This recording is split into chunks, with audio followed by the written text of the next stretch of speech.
அண்மையில் பெய்த கனமழை மற்றும் வெள்ளத்தால்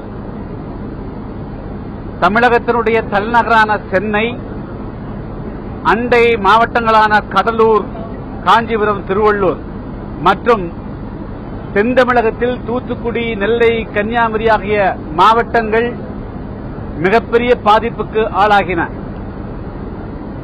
அங்கு லட்சக்கணக்கான கோடிக்கணக்கான மக்களுடைய இயல்பு வாழ்க்கை முற்றாக பாதிக்கப்பட்டு அவருடைய வாழ்க்கை தலைகீழாக புரட்டி போடப்பட்டது.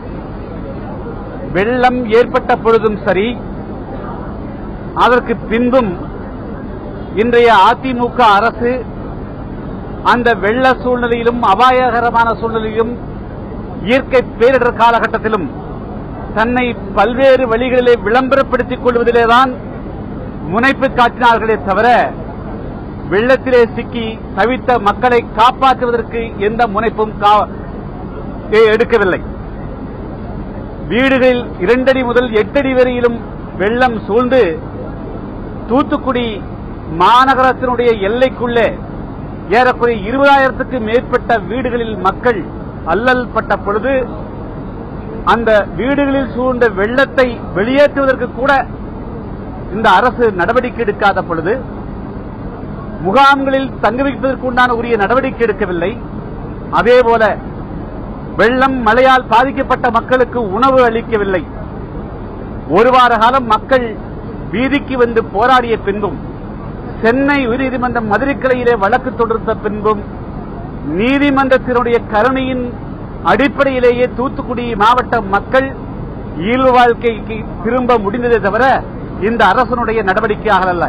இப்பொழுது வெள்ளம் முடிவுற்று 2 மாத காலம் ஆகியும் கூட சென்னை, கடலூர் உள்ளிட்ட அதேபோல் தூத்துக்குடி, நெல்லை உள்ளிட்ட மாவட்ட மக்களுடைய வெள்ள பாதிப்புகளுக்கு உண்டான நிவாரணத்தை வழங்குவதில் எப்படி கடந்த வெள்ளம் ஏற்பட்ட பொழுது இந்த அரசு முடங்கி கிடந்ததோ, இந்த அரசு வீழ்ந்து கிடந்ததோ, அதே போலதான் மெத்தன போக்கோடு நடந்து கொள்கிறார்கள்.